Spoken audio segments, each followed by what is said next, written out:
c'est l'année qui vient après l'année de l'alternance au sommet du pays en République démocratique du Congo. Tradition oblige l'établissement d'un bilan pour le tout nouveau chef de l'État issu de l'opposition s'impose. Quel bilan pour un gouvernement de coalition? Vous le savez, le régime est tenu par le FCC qui est composé par les caciques de l'ancien régime qui font allégeance à Joseph Kabila comme autorité morale, et d'autre part par l'UCASH. L'UCASH, vous savez, c'est l'UDPS et l'UNC de Vital Kamerhe. L'UDPS aujourd'hui est dirigé, tel que vous le savez, par un président intérim, Jean-Marc Kabunda Kabound, un député sur ces plateaux pour répondre aux questions des journalistes. Mesdames, Messieurs, bienvenue à ce numéro. Notre invité, vous le connaissez peut-être, il est professeur des universités, directeur exécutif de l'IDGPA, professeur Mbata Mangou. Bonjour. Bonjour. Bienvenue. Merci de l'invitation et meilleurs vœux. Vous êtes député, merci. Vous êtes député élu sous le label de la famille politique de Félix Tshisekedi, actuel chef de l'État. Le parti politique. Et donc, vous êtes de l'UDPS. D'entrée de jeu, à quoi ressemble l'an 1 de Félix Tshisekedi? Bon, l'an 1 de Félix Tshisekedi, c'est un peu la continuité de la lutte. Parce que le président de la République a été élu, comme vous le savez, au suffrage universel et avec... Et pourtant, nous estimons qu'il a déjà le pouvoir. Il a le pouvoir. On a lutté pour avoir le pouvoir. J'étais en train de dire cela, pourquoi? Parce que le président a été élu avec une majorité du FCC. Et le président a dû, pendant 7 mois, il a fallu batailler pour mettre en place un gouvernement. Finalement, le gouvernement a été mis sur pied. Et malgré cela, le président de la République a pu réaliser plusieurs actions dans l'intérêt du peuple d'abord, comme il s'était fixé dans son agenda durant la campagne. Là, vous faites référence au programme de 100 jours. Je ne fais pas référence aux 100 jours. Je fais référence à plusieurs choses. Notamment, vous avez l'éducation gratuite au niveau de l'enseignement primaire. Ça, c'était consigné dans la Constitution qui était déjà promulguée par le président de la République, l'ancien président de la République, le 18 février 2006. Mais on n'avait jamais mis en application. Il a fallu attendre l'arrivée du président Félix Tshisekedi pour qu'on pense que réellement notre peuple avait décidé que l'enseignement soit gratuit au niveau de l'enseignement primaire. Et ça, ce ne sont pas les 100 jours. Et vous le savez également, le président de la République a fait adopter un budget de 10 milliards de dollars. Presque 11 milliards de dollars. Et vous savez que pendant tout le temps de la Kabylie, près de 18 ans, il n'était jamais arrivé à un tel bilan et à un tel budget. Pourquoi? Parce que le régime était basé sur... C'était un système de corruption permanente. C'était un système de blanchiment d'argent. C'était un système de mauvaise gouvernance, même si aujourd'hui, il prétend de donner des leçons. Donc ça aussi, ce n'était pas ça les 100 jours. Et tout à fait dernièrement, vous savez, sur le plan sécuritaire, le président de la République, nos forces armées, ayant comme commandant suprême quelqu'un qui n'est pas militaire, c'est Félix Tshisekedi, nos forces armées ont délogé les rebelles de l'AFDF de leur capitale de Médina. Ce n'était jamais arrivé pendant 18 ans. Qu'est-ce que vous insinuez? Qu'est-ce que j'insinue? J'insinue que nous sommes arrivés... était militaire. Je suis en train de dire que c'est le commandant suprême exerce là, il réalise des choses que l'autre n'a pas réalisées pendant 18 ans. Et tout le monde le sait. Et ça, ce n'est pas non plus les 100 jours. Donc, il y a plusieurs actions qui ont été entreprises. C'est un problème, le chef de l'État avait promis de nous offrir un cadeau de Noël. Je n'ai pas fini. Sur le plan extérieur, le président de la République, effectivement, il a beaucoup voyagé. Et aujourd'hui, le Congo est debout. Le Congo est présent dans les instances internationales parce que vous avez un président qui peut parler et qui a les compétences pour parler. Vous avez un président qui ne fuit pas les rencontres diplomatiques, mais qui sait se déplacer parce qu'il a un message à transmettre. Et aujourd'hui, que ce soit en Afrique, et en Amérique ou ailleurs, nous avons un président et tout le monde sait que la RDC est de retour. Ça, c'est au plan des affaires des relations extérieures. Mais au plan intérieur, cher ami. Mais vous aviez l'ANR qui vous tourmentait jour et nuit. Et l'ANR dirigé par les mêmes. Vous pouvez être en prison aujourd'hui. Il y avait des prisonniers politiques. Allez, aujourd'hui, vous pouvez critiquer Félix Tshisekedi comme vous voulez. Il n'y a personne, il n'y a pas de prisonniers politiques. Et ça aussi, ce sont les réalisations de Félix Tshisekedi qu'on n'a pas pu trouver sous l'ancien régime. Donc, il a réalisé dans une année ce que d'autres n'ont pas réalisé dans 15 ans. Alors, ça, c'est le bilan au niveau du chef de l'État, hein, Oui. puisque on a connu l'alternance, il faut le dire, au sommet de l'État. Il y a un Joseph Kabila qui était de l'ancien régime et Félix Tshisekedi qui est de l'opposition. Mais au niveau du gouvernement, il y a eu escalade verbale, vous en êtes témoin. Quel bilan vous établissez pour ce gouvernement de Ilunkamba? Mais le gouvernement, je ne suis pas porte-parole du gouvernement, je sais que le gouvernement est dirigé par le Vous êtes FCC. observateur averti, hein, Écoutez, oui, le gouvernement est dirigé par le FCC. représentant du peuple. La majorité des membres est du FCC. Je peux vous parler du bilan du président de la République. Mais c'est le gouvernement lui-même qui est dirigé par le FCC. Vous savez, nous avons affaire aux artisans de l'inanition de la nation. Ils ne peuvent donner que ce qu'ils pouvaient donner. Je connais Et l'impression alors, donc, ils que sont en train de se battre. Oui. Et il appartient au gouvernement lui-même de donner son bilan. Je ne suis pas chef du gouvernement. Le gouvernement est chef. C'est le Premier ministre Ilunkamba. J'ai comme l'impression que vous, membres de la famille politique du chef de l'État, vous poussez un peu à l'extrémisme. Hein, et pourtant, le chef de l'État est modéré avec votre Non, partenaire. nous ne sommes pas en train de pousser à l'extrémisme. Vous savez, quand vous êtes alliés, le président lui-même l'a dit. Il y a des gens qui ont été nommés ministres pour bloquer le président de la République. J'étais sur votre... Là, faites sur allusion au discours du chef de l'État à Londres. Non, je ne dis pas, j'étais sur les plateaux de la RTNC de plusieurs télévisions pour vous dire par exemple que les ordonnances portant nomination des mandataires étaient constitutionnelles. Et si vous avez un ministre qui jusqu'aujourd'hui s'est entêté, vous allez dire que c'est lune de miel? Et qui bloque là-bas? Est-ce que c'est la famille du chef de l'État qui bloque? Est-ce que c'est l'UDPS qui bloque? Mais vous avez un ministre qui bloque et qui croit bloquer plutôt le président de la République alors que c'est lui le chef de l'État. Donc il y a plusieurs actions de ce genre. Vous avez par exemple au niveau des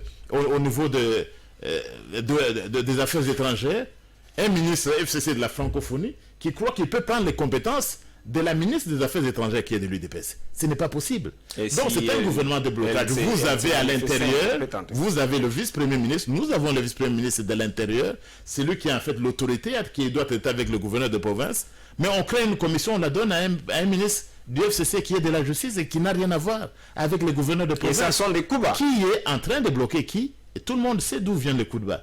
Donc ils sont là pour empêcher, au lieu de travailler comme des ministres de la République, eh bien certains ministres continuent à travailler comme des militants des partis politiques, alors que, d'après l'article 97 de la Constitution, quand vous êtes membre du gouvernement, vous ne pouvez plus exercer une quelconque responsabilité politique. Mais vous avez en face nos amis, d'entre eux sont des autorités morales des partis politiques. À votre Certains avis, sont des secrétaires généraux. À votre avis, ainsi de c'est dans suite. quelle intention? Dans l'intention, on bloque dans quelle intention? On bloque tout simplement parce qu'on ne veut pas, on croit que la réussite De faire les lits au retour de Joseph Kabila. Oui, et pourtant, la réussite, ça va tomber, ça va avantager Félix Tshisekedi, dont ils veulent bloquer. On est comme sur un terrain de football. Au lieu d'avoir des joueurs qui vont marquer des buts, vous avez des numéros 6 et des numéros 7 juste pour empêcher les autres et pour faire de coq en jambe. Mais je crois, il ne faut pas dramatiser. Le message du chef de l'État était clair et il a été suivi. Si vous avez été nommé au gouvernement, c'est pour être un homme d'État, pour servir le peuple d'abord. Quand vous venez au gouvernement, ce n'est pas pour un parti politique. Quand vous venez au gouvernement, vous êtes dépouillé de toute responsabilité au nom du groupement politique et vous devez vous mettre au service du peuple d'abord, d'après les instructions d'ailleurs qui viennent du président Félix Tshisekedi. Justement, nous allons revenir sur le discours du chef de l'État à Londres. Nous avions suivi, c'est vrai. C'est passé sur les antennes et puis même ici à Congo Web. Ça a été diffusé. Alors, parlons d'abord de vous. Vous aviez passé vos vacances parlementaires dans vos bastions, au sein de votre circonscription électorale. Quel constat dégagez-vous? Puisque nous avons vu de photos, des images, tout ça. On a voulu vous faire parler vous-même. Bon, mais c'est clair. Vous avez touché du doigt. Hein? Vous savez, en dehors des auditoires, j'ai une base, comme en politique. Plusieurs personnes croient que le prof n'a que des auditeurs comme là. Je suis descendu à la base. Je suis allé au Kasaï central, j'étais à Kananga, j'étais dans ma circonscription électorale de Dimbelengue, au Kasaï central, et vous savez, le territoire, c'est moi qui représente l'UDPS pour le territoire de Dimbelengue. Donc c'est moi qui représente le parti. J'avais été élu là-bas, et massivement d'ailleurs. Mais je suis allé, vous m'avez vu embourbé.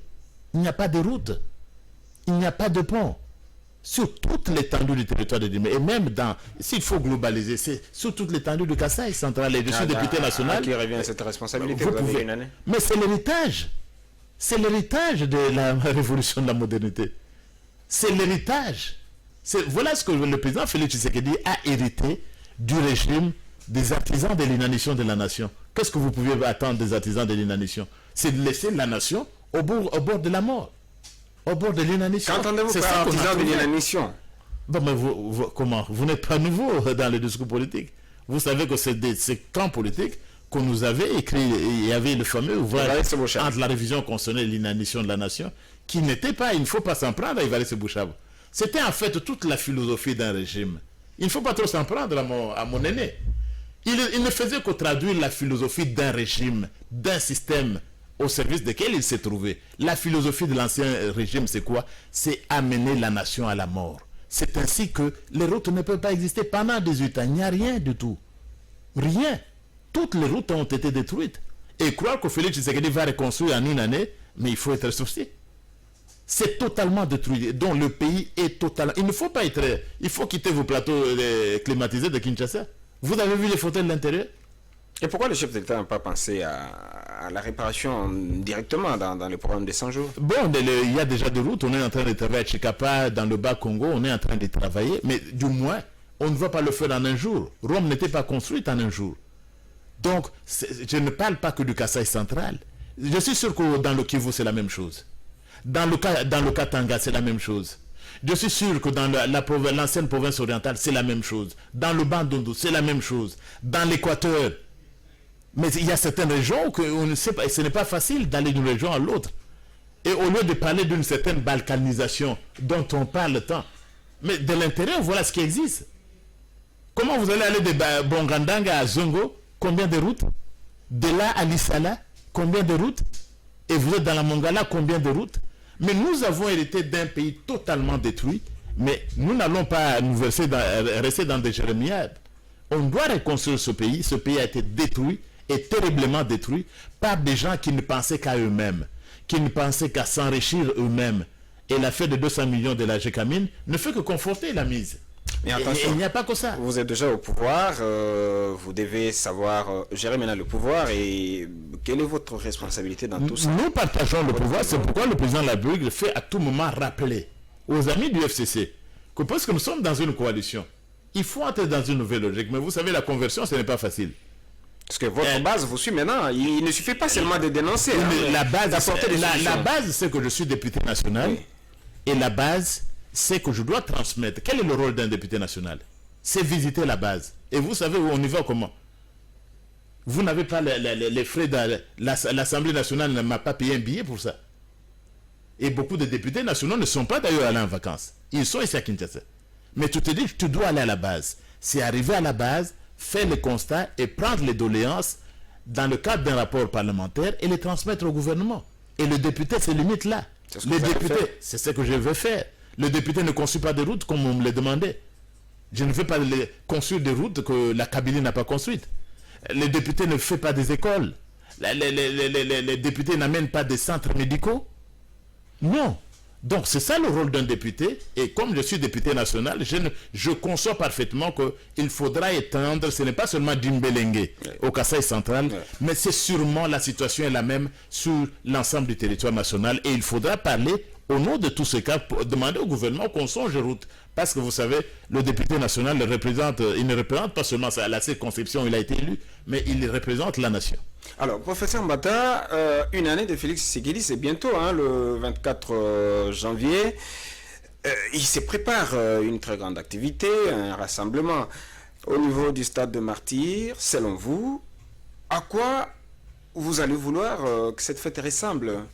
Non, il faut dire que l'événement qui a eu l'alternance, c'est un événement historique. Oui. Je l'ai dit la fois passée, c'est pour la première fois. Nous sommes au 3e millénaire. C'est pour la première fois depuis le début du 3e millénaire historique que vous avez une telle alternance en Afrique centrale et des Grands Lacs. C'est pour la première fois depuis le début du 21e siècle que vous avez ce qui est arrivé dans notre pays. Heureusement, Kabila vous a suivi. Il a une vie après le pouvoir. Oui, il a compris après, mais ce n'était pas facile. Cette alternance, nous la devons. Il a quand même droit à savourer cette alternance. Ce jour-là, au sein de il a le droit. Oui. Il a le droit. Mais d'abord, cette alternance, nous la devons au peuple congolais qui a lutté et qui a obligé Joseph Kabila à comprendre qu'il y a une vie après la présidence. C'est pas ça n'a pas été de bon cœur. Qu'il a obligé.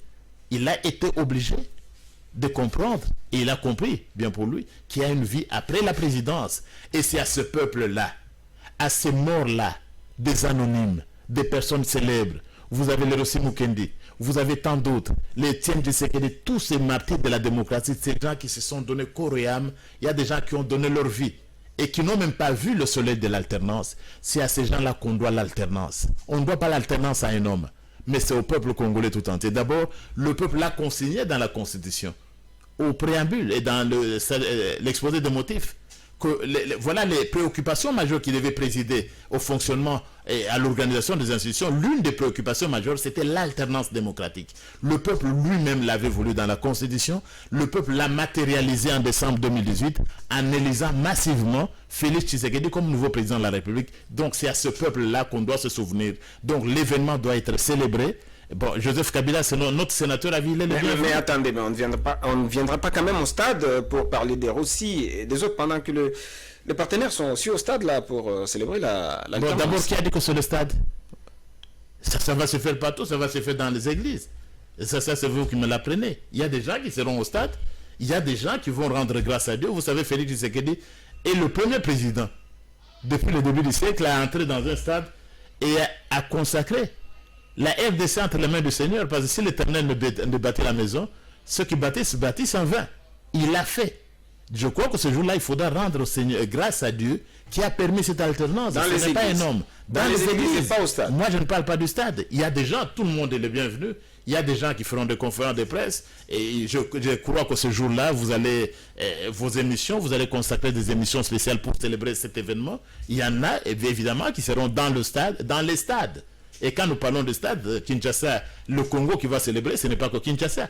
Donc ça va se faire sur l'ensemble du pays finalement. L'alternance dont on rêvait, on l'a vu, on l'a vécu. Et même Joseph Kabila est en train de jouir de l'alternance. Et il comprend finalement qu'il y avait une vie après la présidence. Il est le bienvenu et il doit également célébrer. Alors revenons sur le discours du chef de l'État à Londres. Pensez-vous qu'il est aujourd'hui opportun de dissoudre l'Assemblée nationale? Parce que le chef de l'État a dit, ne me poussez pas à dissoudre, mais dès lors que la crise s'annonce et puis elle est préexistante, je serai poussé à dissoudre. Est-ce que vous, à ce niveau, à cette étape, vous estimez qu'on peut dissoudre l'Assemblée nationale? Mais vous l'avez dit vous-même, vous avez la réponse dans vos questions. Le président dit, ne me poussez pas. C'est-à-dire, j'estime que ce n'est pas opportun. Ne me poussez pas. Mais il a quand même constaté. Hein. Mais ce qu'il a dit, c'est quoi? C'est que la Constitution prévoit à l'article 148 que Félix Tshisekedi a le droit de dissoudre l'Assemblée nationale. Ça ne devait pas... Pourquoi ça doit provoquer des réunions nocturnes chez nos amis et qui sont mécontents? Est-ce que c'est possible? Mais c'est prévu dans la Constitution qu'il a le droit, c'est lui.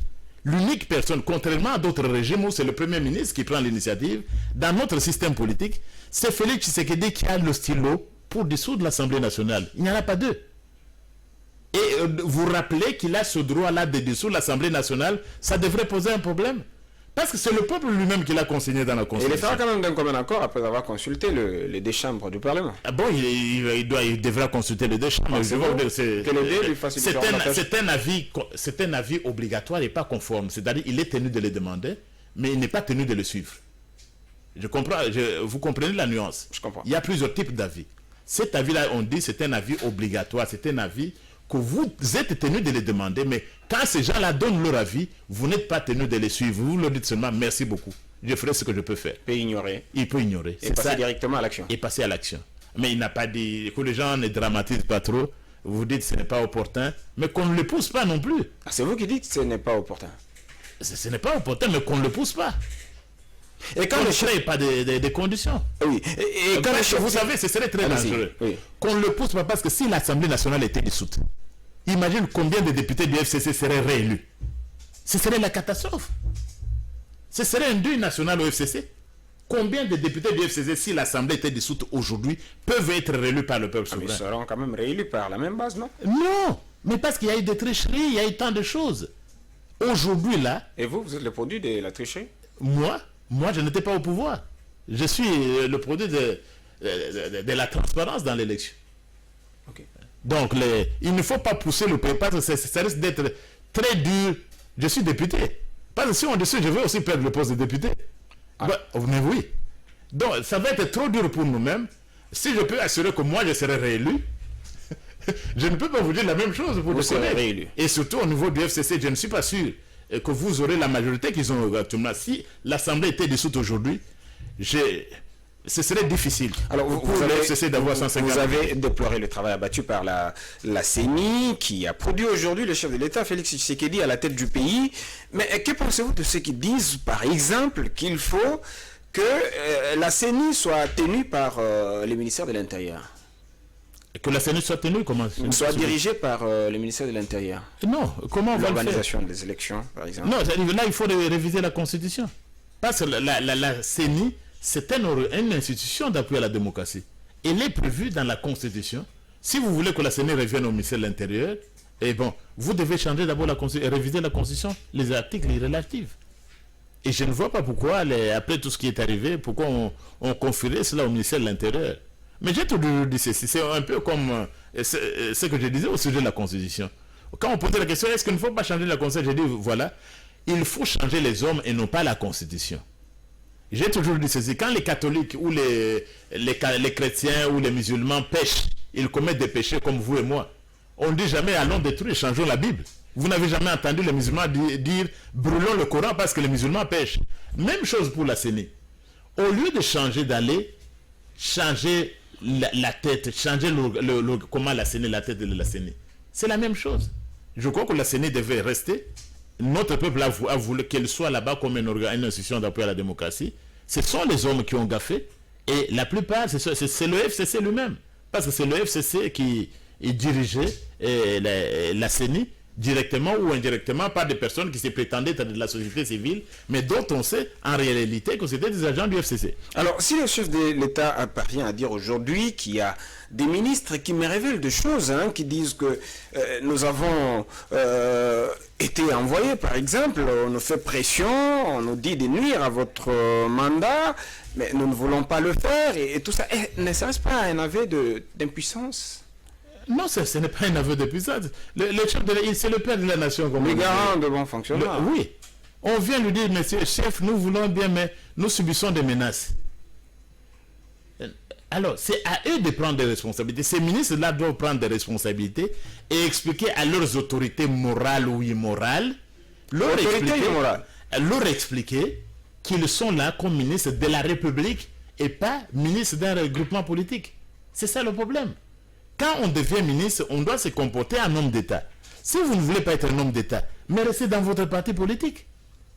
Si vous acceptez d'être ministre, vous êtes au service du public, de l'État, de la République. Et quand vous êtes au service de la République, vous n'êtes pas tenu par votre parti politique. Prenez le président de la République lui-même. Vous avez entendu combien de fois le président Félix Tshisekedi réunir l'UDPS? Non. Parce qu'il veut respecter la Constitution. La Constitution veut que le président n'ait plus de responsabilités. Des responsabilités. Le président de tout le monde. Des responsabilités actives dans un parti politique. Mais il y a des ministres qui sont encore des autorités morales. C'est inacceptable. Donc il faut vraiment que c'est malheureux. J'espère que les ministres qui ont été interpellés, ils vont comprendre, ignorer. Vous savez, dans un droit, on dit que vous avez le droit d'ignorer un ordre manifestement illégal. Quand on vous donne un ordre qui est manifestement illégal, vous avez le droit de ne pas obtempérer. Et donc ces ministres ne peuvent pas appliquer des ordres qui sont immoraux et qui sont même illégaux et même inconstitutionnels. Alors, professeur André Mbata, vous êtes député national, un animal politique. Nous avons passé quand même beaucoup de temps, on a perdu quand même beaucoup de temps à des querelles, des guéguerres entre les FCC, le cash, tout ça. Et là, c'est la population, le peuple qui est sacrifié. Et pourtant, le régime travaille pour le peuple d'abord. Quel serait, selon vous, le mécanisme, un remède pour, ne serait-ce que permettre au chef de l'État d'avancer pour répondre aux desiderata de cette population? Bon, écoutez, je crois qu'il faut dédramatiser. Je crois que nos amis du FCC ont compris. Donc, au lieu de parler de guéguerre, je suis sûr qu'ils ont compris et qu'ils doivent se mettre au service de la République, que les intérêts du peuple viennent avant toute chose. Je suis sûr qu'ils ont compris, donc il faut essayer de dédramatiser. Et je crois qu'ils vont s'inscrire dans cette dynamique-là. Le peuple, je vous ai dit que dans un an, Félix Tshisekedi a réalisé ce que les autres n'ont pas réalisé dans 15 ans. Ça, c'est dans l'intérêt du peuple. On a parlé de l'éducation gratuite, même s'il y a des problèmes. Ouais. Même dans l'éducation. Mais il y a l'éducation gratuite. C'est pour servir le peuple d'abord, ce que les autres ont ignoré pendant 14 ans. C'est dans l'intérêt du peuple qui est la paix à l'est du pays. Au lieu de parler, d'évoquer un discours de balkanisation qui n'a pas de sens actuellement.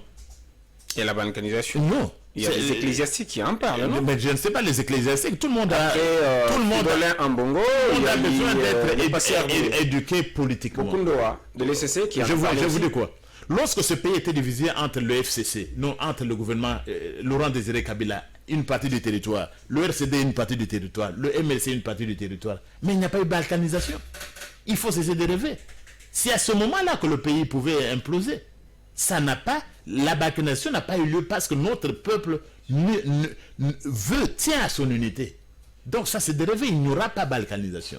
Et d'ailleurs aussi, même sur le plan du droit international, je crois que les évêques que vous citez, tout le monde doit prendre du droit. Qui va accepter aujourd'hui qu'on touche aux frontières héritées de la colonisation? Parce que le principe est consacré On dans... ne peut pas que c'est de leur rôle de dénoncer lorsqu'il y a une menace qui guette la population. C'est de bonnes guerres, mais ça n'arrivera pas. Ce sont des bergers. Il ne faut pas dramatiser. Il ne faut pas dramatiser. Le berger ne doit pas inspirer non plus la peur. Vous savez, le respect des frontières héritées de la colonisation, c'est un principe sacro-saint de l'acte constitutif de l'Union africaine. S'il y a des gens qui ne connaissent pas le droit international, ce n'est pas mon affaire. Voilà, nous faisons partie de la communauté internationale. L'un des principes clés là, c'est le respect des principes des frontières héritées de la colonisation. Et les Nations Unies, la charte des Nations Unies protège l'intégrité du territoire. D'où viendra la balkanisation? Quel est ce pays qui va balkaniser? Non. Il faut qu'on connaisse les principes, comment fonctionne la communauté internationale.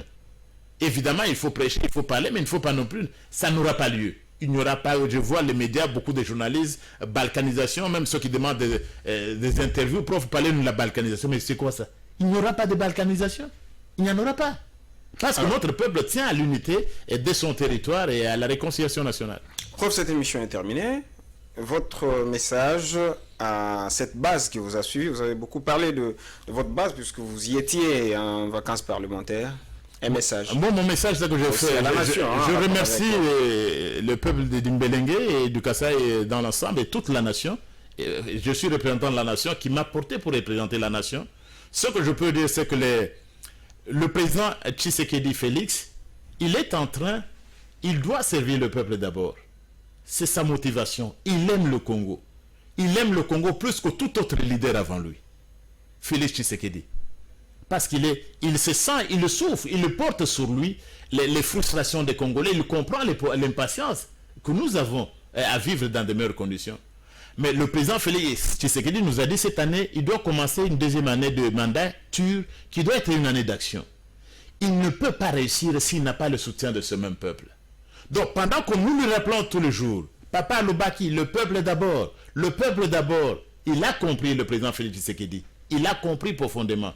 Mais pour réussir à faire des actions en faveur du peuple d'abord, il a besoin du soutien, non pas de quelqu'un d'autre, non pas de la coalition, non pas il n'a même pas besoin d'abord du soutien du cash ou de l'UDPS, mais le soutien du peuple d'abord.